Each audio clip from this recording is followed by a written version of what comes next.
Ok. Bien. Bueno, no sé si ya se logre ver mi Ya, presentación.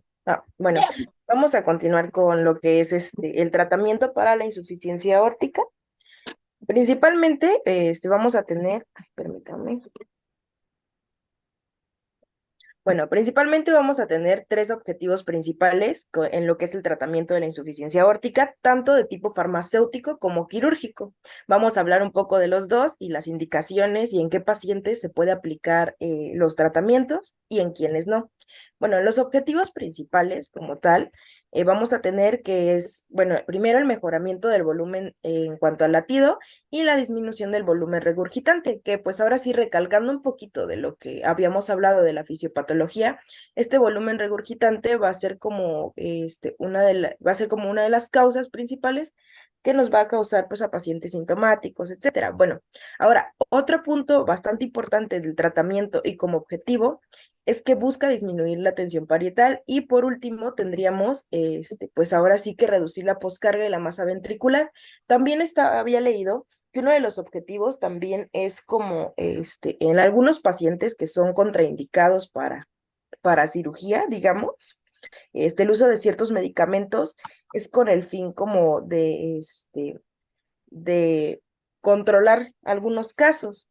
En los cuales se pudieran presentar síntomas que afectaran al paciente. Bueno, vamos a comenzar a hablar un poquito de lo que es el tratamiento farmacológico. En varios libros y en algunos artículos nos menciona que va a haber distintos tipos de tratamientos y va a haber contraindicaciones para ciertos pacientes. Por ejemplo, tenemos lo que es en pacientes de tipo sintomáticos, los cuales van a tener insuficiencia aórtica grave e insuficiencia cardíaca crónica, o en algunos casos pacientes hipertensos que van a estar, ahora sí que indicado el uso de lo que son vasodilatadores. Por ejemplo, tenemos también el uso de IECA, de ARAS, que pues son los inhibidores de la enzima convertidora de angiotensina y los antagonistas de receptores de angiotensina.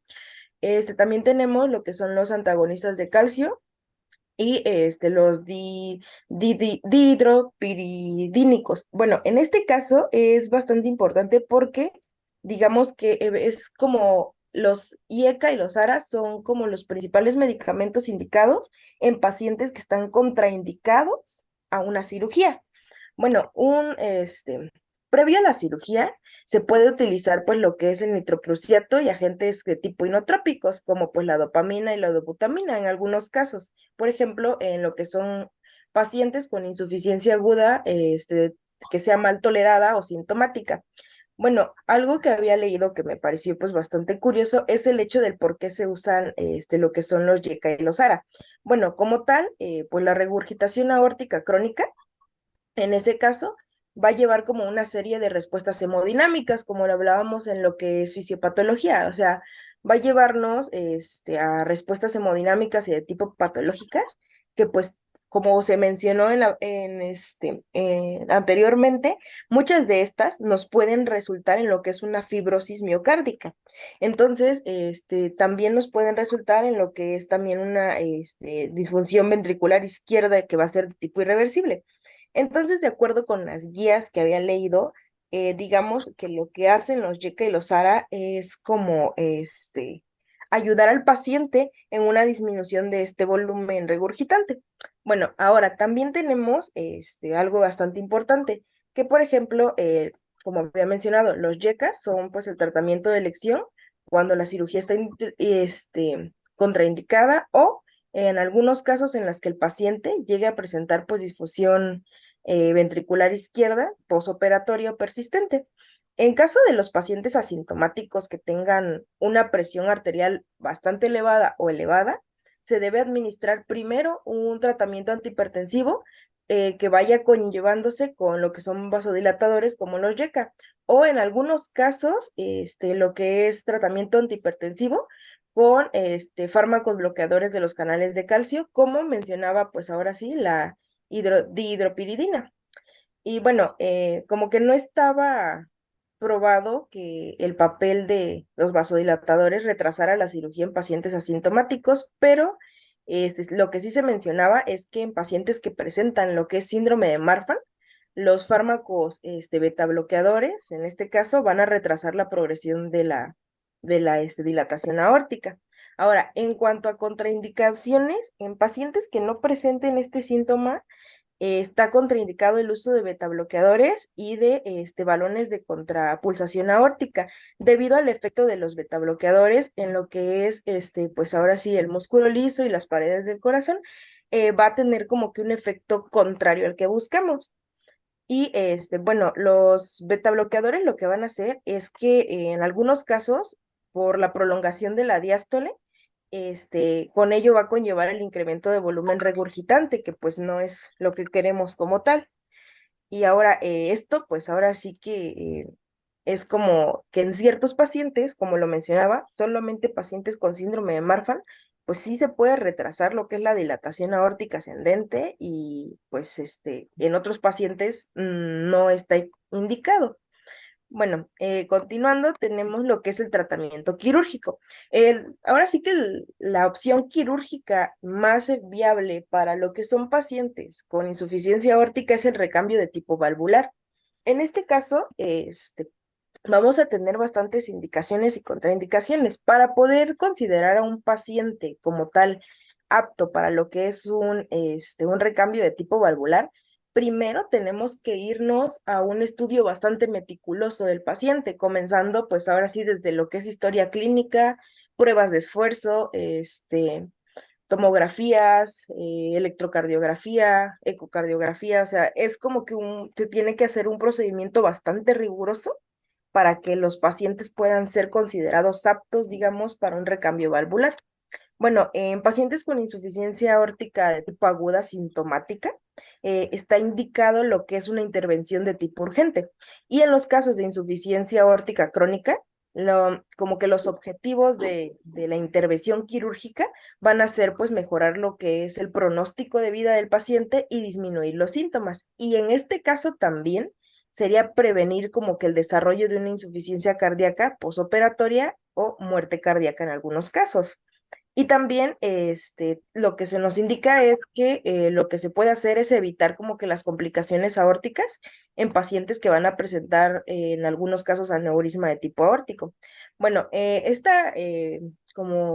procedimiento como tal está indicado en pacientes con insuficiencia aórtica aguda, en individuos con insuficiencia aórtica crónica grave que ya presenten síntomas, porque como les mencionaba, muchos de los pacientes con insuficiencia aórtica crónica van a ser asintomáticos hasta el momento en que ya es como grave. Bueno, también está indicado en pacientes con insuficiencia grave sin síntomas, en los cuales pues se haya seguido el protocolo y se haya considerado que es necesario o es apto para un procedimiento quirúrgico como este. En algunos casos, bueno, digamos que es como el método de elección para detenerlo de un modo muy eficaz, lo que es el volumen regurgitante que nos va a estar afectando. Ahora, en pacientes con insuficiencia grave sin síntomas, pero que presenten lo que es una función sistólica ventricular izquierda deprimida o menor al 50%, también va a estar indicado. Ahora, también tenemos que considerar como tal, por otro lado, lo que es la indicación quirúrgica, no nada más de la válvula, sino que también en muchos pacientes se considera lo que es una intervención quirúrgica en la porción ascendente de la aorta. Entonces, para este caso, tenemos que considerar que esta sustitución va a ser como que indicada en cuanto al diámetro de la aorta. Cuando la aorta es menor a 50 milímetros, la cual vamos a determinar por angiotac, o menor a 45 centímetros en pacientes con insuficiencia aórtica muy grave, o en pacientes que tengan síndrome de Marfan. En ese caso, sí es como que viable el realizar pues un tratamiento, bueno, realizar lo que es, ahora sí, un procedimiento quirúrgico en lo que es la aorta. Bueno, como tal, digamos que la cirugía no se debe negar a pacientes sintomáticos con disfunción ventricular izquierda o pacientes que presenten como que ya ciertas consecuencias después de lo que es la insuficiencia crónica. También había leído que, bueno, existen otros procedimientos quirúrgicos, como el procedimiento de David, que es menos invasivo, pero es más riguroso el considerar en qué paciente se puede llegar a aplicar, debido a que muchos de estos pacientes sería como temporal, porque no se puede hacer, pues, no se hace como tal el recambio valvular, pero es como que otra opción, pero sí es más como riguroso el ver qué paciente puede ser aceptado o no. Bueno, ahora también otro punto bastante importante es acerca de que la mortalidad quirúrgica en un recambio valvular es muy baja, o sea, es de aproximadamente un 4%, pero deben considerarse algunos factores que pueden llegar a incrementar, pues, la tasa de mortalidad.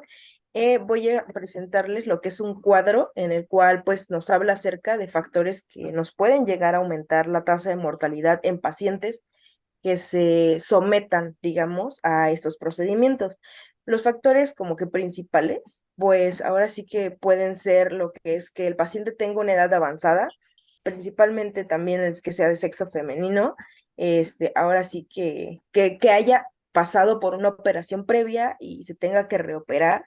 También que sea un procedimiento de urgencia, bueno, que el paciente haya pasado por un procedimiento de urgencia como una disección aórtica, aumenta demasiado la mortalidad o la posible mortalidad de este mismo, el reemplazo de la raíz aórtica, la revascularización coronaria, y había leído también que uno de los factores que más aumenta la mortalidad durante la cirugía o en la cirugía es el hecho de que ahora sí que nuestro paciente tenga un diámetro sistólico menor a 50 milímetros, como era el que les mencionaba, que en este caso pues ya se tiene que considerar hacer otro procedimiento en lo que es la parte de la aorta.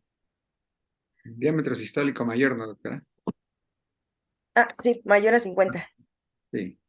Aquí es cuando es indexado a la superficie corporal, más de 25 milímetros por metro cuadrado de superficie corporal, o si se mide directamente en el ecocardiograma y al final de la sístole, ese diámetro transversal es de más de 5 centímetros. Adelante, doctora. Bueno, ahora también había un artículo que leí en el Bessier que dice que la elección, digamos, de la técnica quirúrgica se debe adaptar como tal, pues con los factores que se presenten en cuanto al paciente. Por ejemplo, nos mencionaba que se debe adoptar si el paciente tiene aneurisma asociado a la raíz, si tiene alguna característica diferente en lo que son las valvas, si es que el paciente ya presenta alguna enfermedad subyacente, si es que nuestro paciente, como se menciona aquí, tiene una edad bastante avanzada y su esperanza de vida es menor. Y también otra cosa que se debe considerar mucho es el estado de anticoagulación o de coagulación que tiene el paciente para poder elegir como tal el procedimiento que se tiene que realizar. Ahora, en cuanto al procedimiento que se realiza en lo que es la aorta, lo que se hace, bueno, había leído que es la dilatación de la raíz aórtica. En este caso, pues debe ser una indicación quirúrgica pues independiente, ¿no? Del grado de insuficiencia aórtica. Y pues digamos que se recomienda también el realizar este procedimiento en lo que son casos con síndrome de Marfan o lo que eran casos de válvulas aórticas bicúspide. Y pues debido a que presentaban según grados menores de dilatación de la raíz. Y pues como tal, sería pues todo acerca de insuficiencia aórtica. Muy bien, doctora. ¿Tienen alguna duda? ¿Preguntas para su compañera? ¿Alguna pregunta para la doctora? ¿Preguntas? ¿Me permiten que revisemos este, otra vez lo de el tratamiento?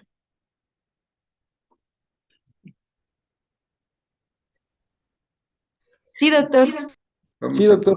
sí, nada más para que hacerlo un poquito más despacio, porque la doctora nos llevó a prisa, ¿verdad?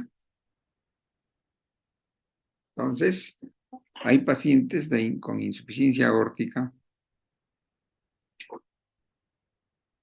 que están asintomáticos, pero que además, desde el punto de vista ecocardiográfico o angiográfico, no hay indicación quirúrgica. Entonces, en este caso, se utilizan medicamentos que disminuyan la poscarga y la hipertensión sistólica. Entonces, algunos de los pacientes con insuficiencia aórtica tienen hipertensión arterial sistólica pura o por el comportamiento clínico de la insuficiencia aórtica que tiene una presión diferencial amplia con elevación importante de la presión sistólica, pues en ellos se utiliza, como ya mencionó su compañera, los inhibidores del sistema de angiotensina-aldosterona en algunos de sus puntos metabólicos, como los inhibidores de la enzima convertidora de angiotensina o los antagonistas del receptor de angiotensina 2 y finalmente los calcioantagonistas dihidropiridínicos, como la anlodipina. No se deben utilizar dihidropiridínicos de acción rápida como la nifedipina. Hay que utilizar dihidropiridínicos de segunda o tercera generación de acción prolongada y lenta.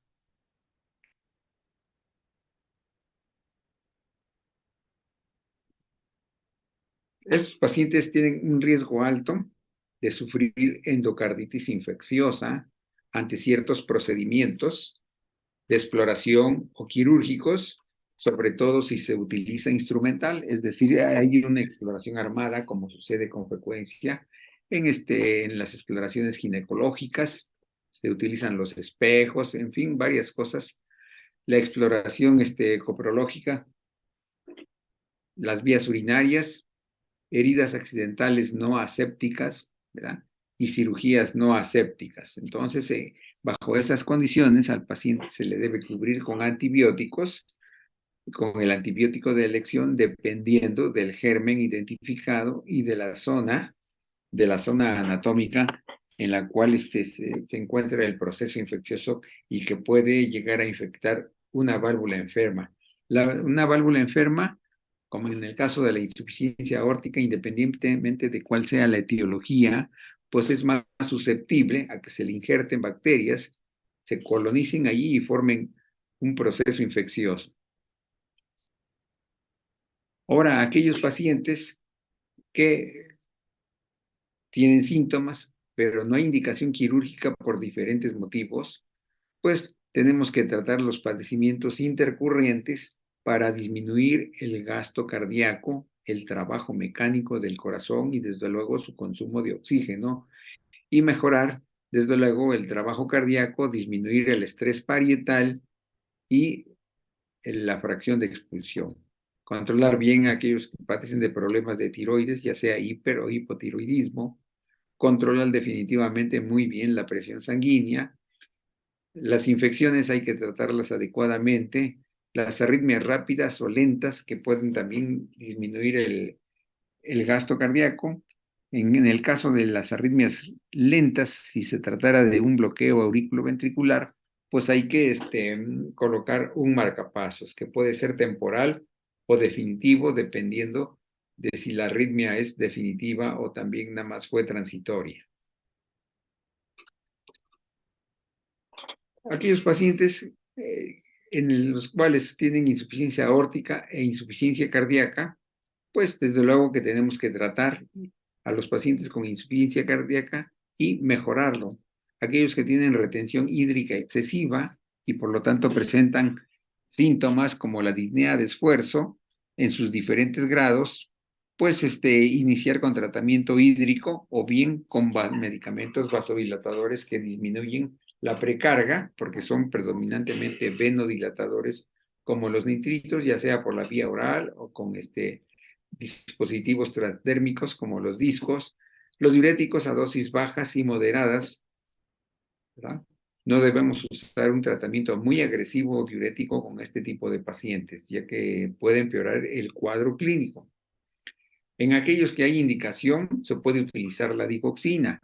Por ejemplo, aquellos que tienen un corazón grande, que es la generalidad de los pacientes con insuficiencia aórtica. En este tipo de pacientes es donde se encuentran las cardiomegalias grandes, las más grandes, que se ven en la patología cardíaca, en la insuficiencia aórtica. Aquellos que tienen fibrilación auricular o taquicardia supraventricular rápida, de frecuencia cardíaca rápida, y se pueden controlar con digoxina. Los diuréticos ya mencionamos para la retención hídrica que produce hipertensión venocapilar pulmonar o hipertensión sistémica. Entonces se utilizan los nitritos, aquí está repetido, los nitritos vasodilatadores y en caso necesario los inotrópicos. Y ya posterior al control de la insuficiencia cardíaca, se evalúa tanto los cirujanos de corazón como los cardiólogos si el paciente tiene una indicación, ¿verdad?, quirúrgica, es decir, la sustitución de la válvula enferma por una prótesis valvular, y si hay, desde luego, modificación de la historia natural de la enfermedad o solamente va a ser un proceso bastante riesgoso y no va a haber modificación de la de la historia natural de la enfermedad y solamente se van a mejorar los síntomas, pero sin mejora en la sobrevida para los pacientes. Entonces tenemos que decidir. Si es un paciente en la cual ya no va a haber modificación de la historia natural de la enfermedad, pues no hay que someterlo al riesgo quirúrgico, primero, anestésico quirúrgico, y segundo, al riesgo crónico de la toma de anticoagulantes. Pero si sí se ha demostrado mediante ecocardiografía, radionúclidos, etcétera, que la fracción de expulsión va a mejorar y también se va a disminuir de manera importante el estrés parietal y el paciente, pues su pronóstico de vida va a mejorar, pues entonces sí es aceptable correr el riesgo de la cirugía. A todos ellos, fíjense, como ya lo mencionó la doctora, todos nuestros pacientes hay que valorar cuáles son los factores que incrementan la mortalidad en el transoperatorio o en el postoperatorio. A mayor edad, pues desde luego que el riesgo es mucho mayor, sobre todo desde los 45, 50 años hacia adelante. Los diabéticos, pero hay que controlarlos adecuadamente, o aquellos que tienen enfermedad renal crónica, ¿verdad? Tenemos que valorar en qué niveles está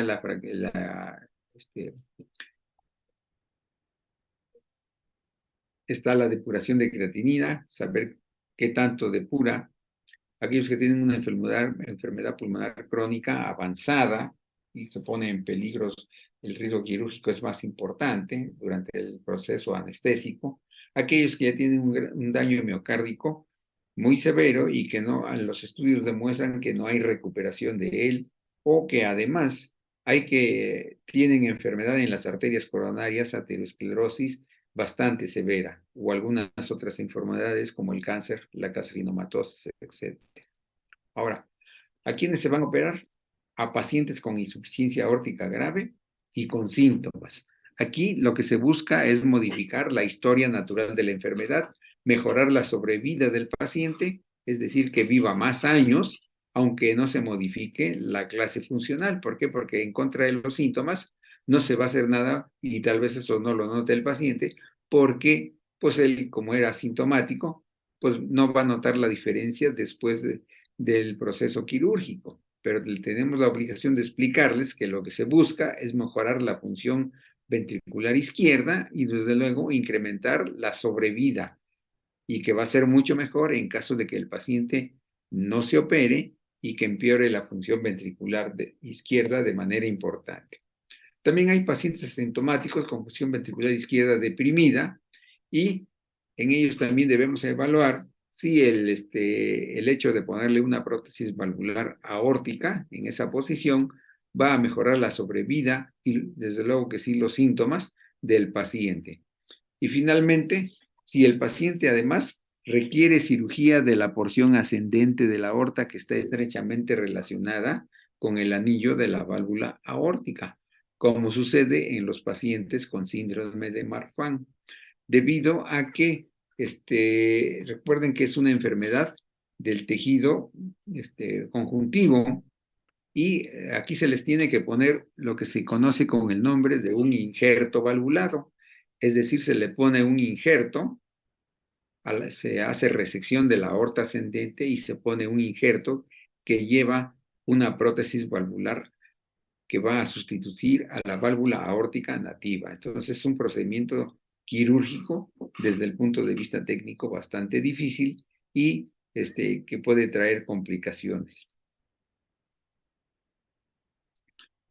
Aquellos pacientes que ya tienen una indicación quirúrgica muy clara, aunque estén asintomáticos y con función ventricular izquierda normal, pero la insuficiencia aórtica es severa, de tal manera que si se deja pasar el momento adecuado, el momento oportuno para operarlos, pues va a haber un deterioro importante de la función ventricular izquierda y después ya no va a haber este camino de regreso para mejorar esa función cardíaca a pesar del tratamiento quirúrgico. O bien, pacientes con o sin síntomas, pero la disfunción ventricular es de grado moderado a severo. Vean ustedes, claro que a mayor disfunción del ventrículo izquierdo, la mortalidad es mayor. Todo eso le tenemos que explicar al paciente para que él decida si toma el riesgo de aceptar el tratamiento quirúrgico o no. O bien pacientes que van a ser intervenidos por otra enfermedad, ya sea, por ejemplo, que la insuficiencia de la válvula aórtica sea de origen reumático, pero además tiene enfermedad valvular reumática mitral y se le va a sustituir la válvula mitral, pues hay que aprovechar el mismo tránsito anestésico quirúrgico para también intervenir a nivel aórtico, es decir, no esperar a un segundo tiempo quirúrgico para que años más tarde se tenga que operar de la válvula aórtica el paciente. Eso incrementa mucho la mortalidad trans y posoperatoria. Entonces tenemos pues que aprovechar. O bien pacientes que tienen enfermedad arterial coronaria, que ya se les demostró que tienen aterosclerosis coronaria significativa y que se va a aprovechar ese mismo tiempo quirúrgico para poner puentes aortocoronarios. Aquí tenemos otro tipo de pacientes, están asintomáticos, su función ventricular es normal porque la fracción de expulsión está arriba de 50, pero su ventrículo... Disculpe, doctor, Dígame, ¿está compartiendo pantalla o algo? ¿sí? Es que no se ve la pantalla. Permítame, voy a ver.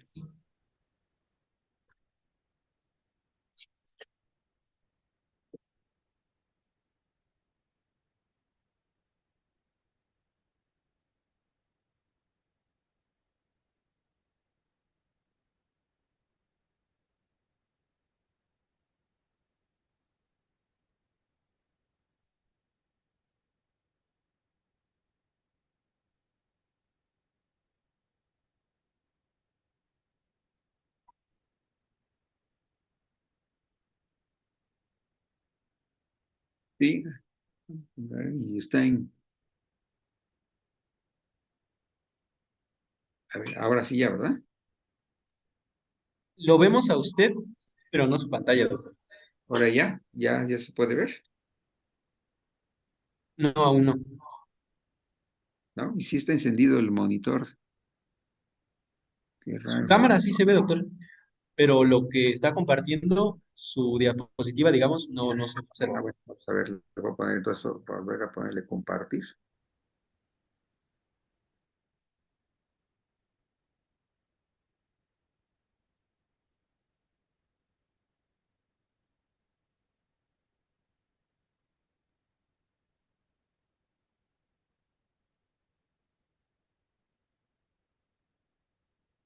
¿Ya se ve?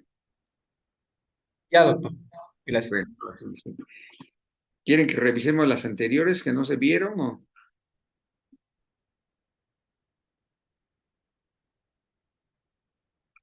Entonces decía yo que hay pacientes que aunque estén asintomáticos, está muy dilatado el ventrículo izquierdo debido a que se trata de una insuficiencia valvular aórtica importante.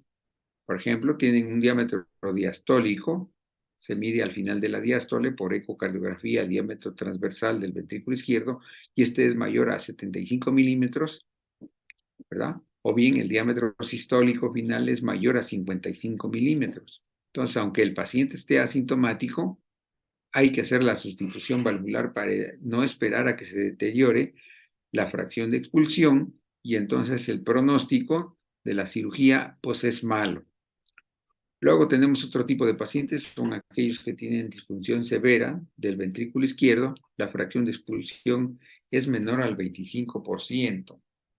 Entonces, hay pacientes que son asintomáticos con función ventricular normal, en reposo, ¿verdad?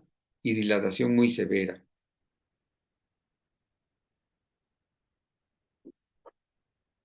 Pero esta es repetición, quizá porque se repitió. Entonces, estos son los factores que empeoran El pronóstico o la mortalidad es más alta en aquellos pacientes a los que se les hace la sustitución valvular aórtica, ya los había mencionado su compañera.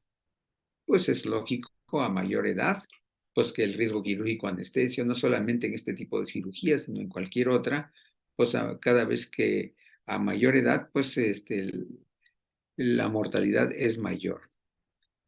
En el sexo femenino y pues, sobre todo que son reoperadas, si el procedimiento es de urgencia, como sucede durante una disección aórtica aguda, cuando se tiene que reemplazar la raíz aórtica, además de la válvula, como sucede en el caso de las enfermedades de Marfan, que con bastante frecuencia se complican con ectasia aórtica o con aneurisma de la aorta ascendente.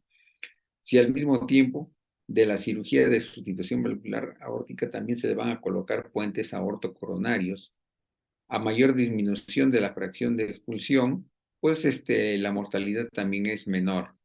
¿verdad?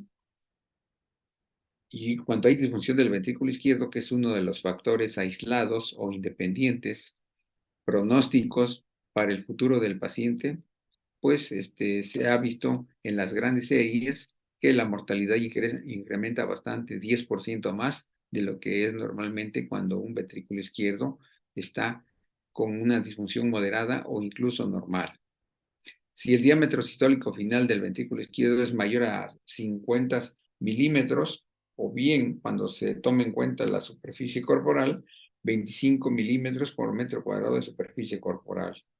Y si la clase funcional del paciente es muy importante, es decir, tiene síntomas muy severos, ortopnea, disnea de reposo, disnea de pequeños esfuerzos o crisis de disnea paroxística nocturna. Eso nos traduce una disfunción del ventrículo izquierdo bastante severa y por lo tanto una disminución de la fracción de expulsión, que es uno de los indicadores de alta mortalidad. Y